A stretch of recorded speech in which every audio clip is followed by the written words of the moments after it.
I've been representing you for the last almost 8 years, since 2009, and we are trying something new here today. It's trying something with Facebook, where we can utilize the technology that's available to us to kind of communicate with the public. Some of you have asked questions about the proposed 2017-2022 bond package or bond proposal. I have some questions here that I want to address and give you some answers and some direction on. And then if any of you have any questions, you're welcome to go to the comments section and fill in your question, and we'll get to it. Now, afterwards, after this event is over, and if you have any questions or you remember something you should have asked, you can always go online. We'll give you that kind of information at the end of the broadcast here, and try to get as much information as we possibly can. So the very first question is, can you break down the $850 million for this bond, and what are the citizen bond committees all about? Well, I can. The $850 million is actually broken down into 5 separate bond proposals that the committees have pulled together. There's actually a committee for each one of the 5, and it makes up, one would be streets, bridges, sidewalks, with an amount of about $450 million in projects associated to it. The other one is drainage and flood control. That one has about $144 million worth of projects identified. The third one is parks and recreation with about $116 million. Facilities has $120 million, and neighborhood improvements has about $20 million. All the requested funds in the bond proposal are divided up into the 10 districts.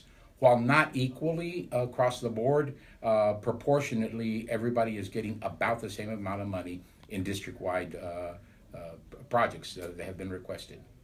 So hopefully that gives you some insights into what the 850 is all about. The next question that came in was, how many projects are in this bond package, and how were they chosen? Well, I kind of gave you a number of what the amount of dollars that were associated with each one of the 5. There's actually a specific number of projects inside each one of those categories. For example, streets, bridges, and sidewalks, there's 59 projects. The drainage and flood control, there's a total of 18 projects. Parks and recreation has 59 projects. Facilities has 21. Neighborhood improvements are in the midst of identifying the number of projects in each one of those districts. And that neighborhoods improvement is a new approach that the city's taking to try to pull in some focus on neighborhood housing, neighborhood development, things of that nature. So that one, those folks are actually working quite hard to try to figure out a way forward that allows us to improve our quality of life. There's a total of 157 projects that have been currently identified. Now that's total between all 5 of the categories.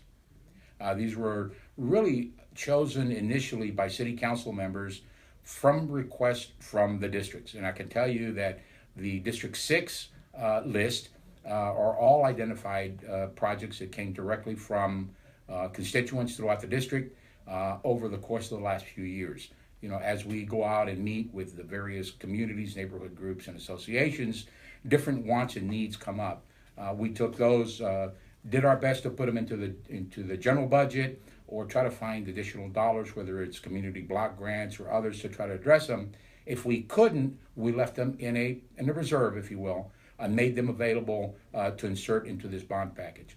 We're still making adjustments to that, by the way, by virtue of the input at the various committee meetings.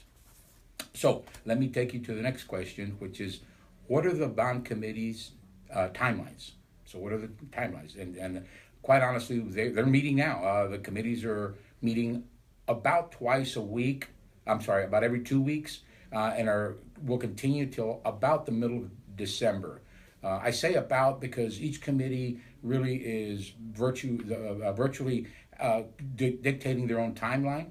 Some of them are taking field trips on weekends, wanting to get as much real-time, hands-on information to be able to make the decisions that they need to make, which are incredibly important to our community. Every meeting is open to the public for viewing and for input. Now, after they finish their deliberation, their wringing of their hands and scratching of their head, because I can tell you it's not an easy task to figure out how all this is going to be appropriated, they will make recommendations to the council. Each one of the 5 committees will come up with their priorities, the rationale for that priority. Any deletions, additions, changes will be recommended at that time. That'll happen sometime in the month of January. We will then publish all of that, the exact date, and council will have an opportunity to have another run at it and discuss it.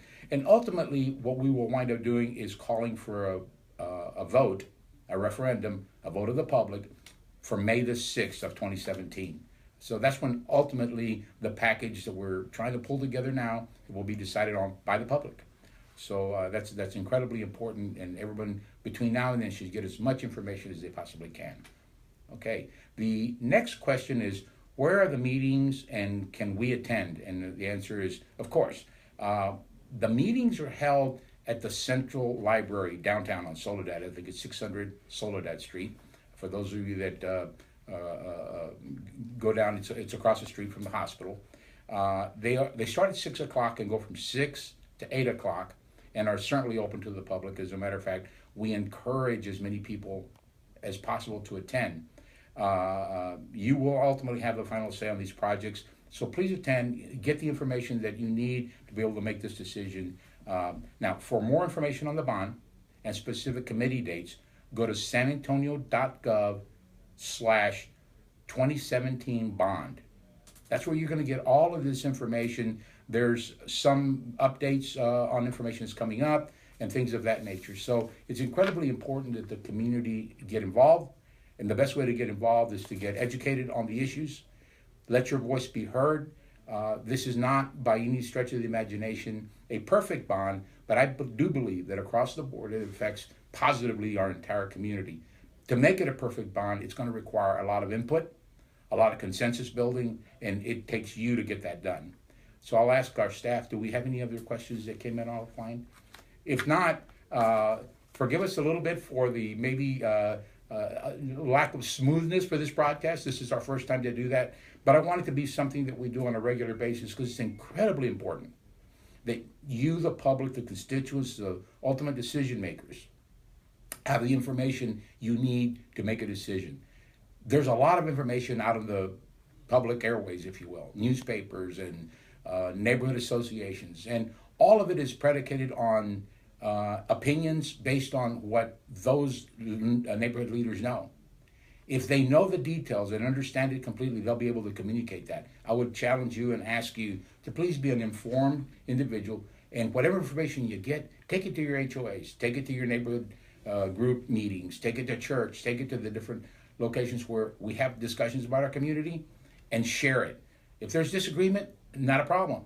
Bring those disagreements, those concerns, those issues, bring them to me or to one of the meetings, or ultimately when we're talking about it in January. We want this to be a community-based, input-driven bond proposal.